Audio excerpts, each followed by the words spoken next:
MetaQuest is, Pico for that, but what about Sony's new PSVR kit? Well, I think it's gone a bit under the radar. So today I'm going to go through everything we know so far, and let me tell you, this VR kit could be the best of the bunch.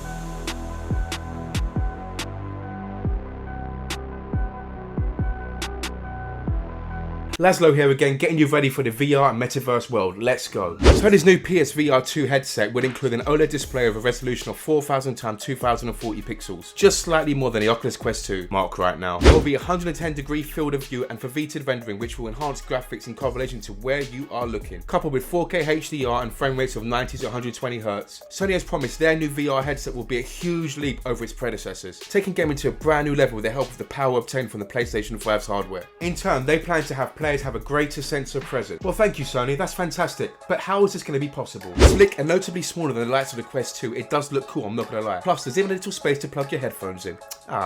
Scott Skyen, principal writer at Sony, did a really good video on the PSVR 2 headset. I'll include the link below. What he said is meant to be super light, which ties into the drive of having a headset which can be worn for long durations of time. He quoted it as the lightest and most comfortable VR headset he has ever worn. This has been backed up by Brad Lynch, who believes the final product has shed further weight at around 70 grams. One of the main reasons for this is that the PSVR headset is not a standalone console. It has to be tethered to your PlayStation 5. If you've played PC VR gaming already, then this won't be nothing too crazy, but if you haven't, you might have an issue. But honestly, if the wire's long enough, it's absolutely fine and can actually boost performance as well. But what do you guys think? Is that a breaking point for you? But importantly, gone are the long cables and wires that all the other gizmos you had before, as the PSVR headset is one cable plug-in and play, which is perfect. This is made possible by the removal of this bad boy. So the PlayStation VR 2 headset has built-in cameras. Also, like the Quest 2, there will be a pass-through mode which allows you to draw your Guardian circle so you don't run into a wall. Or you can just have some fun and actually overlay your character in the in-game footage for streaming purposes. Nevertheless, one of the biggest inclusions on the new PlayStation VR headset is going to be the fact that there is eye tracking, which is huge. This is great news for VR lovers, especially considering the disappointing news that the Quest 3, according to Brad Lynch, links will not have eye tracking. I discussed this a couple of videos ago, I'll leave the link here if you want to know more about it. But notably, this means improvement to graphics depending on where you are looking, to making eye contact with other avatars, deepening immersion and ensuring a much more natural experience. And I'm speculating here, but it looks like you could pick weapons from a menu by simply looking at it. This will make sense bearing in mind Toby, who are the makers of the PSVR tracking cameras, have shown this potential off already by playing PUBG without a keyboard. Do you guys think this type of experience will be available in the PSVR 2? Let me know below. And following suit to this is the new sensory features included in the headset, such as feedback and 3D audio. This means replicating the pulse during tense moments as you feel the vibration in your headsets, or feeling the objects of wind pass past your head. Now onto the controllers. And if you like what you're hearing so far, you know what to do. Hit that like button, and one little click really helps out the channel and lets me know that I'm doing something good. And of course, if you need some motivation, then here it is.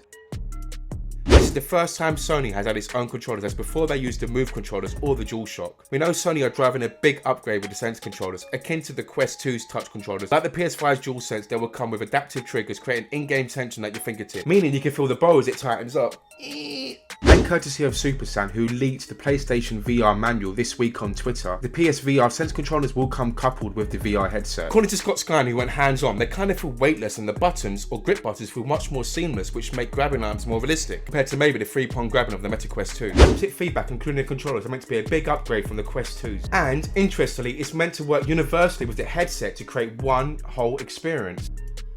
I like that. The orbs also have finger touch detection, so the game knows where your fingers are without pressing a button, enabling you to make natural gestures with your hands during gameplay. Now the big one, how much does it cost? And when will it be released? The PlayStation VR 2 is speculated to be released in early 2023, so actually not that far away. When it comes to the price, it's a bit more tricky to actually predict. We're still trying to decipher whether Sony are going to release their model to compete with the likes of premium devices such as the HTC Vive at $800. In order for Sony to be truly competitive, it's likely that the PlayStation VR will probably not break the $500 mark, but I wouldn't take this as gospel, and I'll tell you why. That's not the reason. A big factor on this depends on how much it actually costs to get these components made, especially with them including eye tracking, which according to Brad Lynch is not included in the press free to keep the pricing down. Toby AB, the company doing the eye tracking for the PSVR, has their cameras at $230 alone, plus the 4K HDR OLED display, 120 Hz refresh rate, better controllers, etc. I think we should be prepared that the pricing could actually be a bit more expensive. How much would you guys pay for the new PSVR kit? Anyway, that's all the info we know thus far as of recording this video. What do you guys think? Are you excited? I think the biggest question for me is going to be the pricing. Hopefully they release something to compete with the MetaQuest 2 and MetaQuest 3 eventually comes out, and obviously the new Pico 4 VR system as well. But even if they release something a bit higher than that, I don't think people will be averse to it.